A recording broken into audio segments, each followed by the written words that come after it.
Well, we got our head gaskets today. I Save Tractors.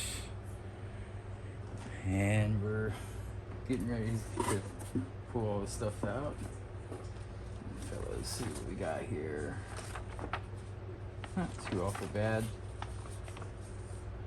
$75 for the Kohler gasket and oil sleeve set. This is basically to rebuild the entire engine. I'm only doing the heads, but I want to put an oil pressure switch or oil pressure gauge on my tractor instead of the hours. I have a good vibe for when I need to do my oil changes and filter changes on my transmission, hydro, all that. So I'm going to use that spot for an oil pressure gauge instead. I'm probably going to convert the amp meter over to a voltage meter as well.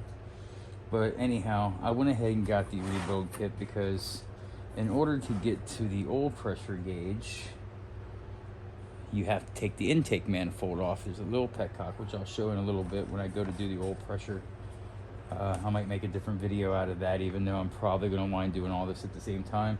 This specific video, I'm just dealing with the head gaskets.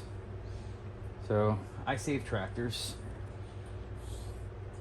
I've watched some of this guy's videos. He's on YouTube. Look him up. He's got some really cool stuff. He actually went and rebuilt, took apart an old 400 and kind of went through it, rebuilt the engine and freshened the thing up and put it back together. It turned out really nice. That's how I found him. He sells on eBay, I believe.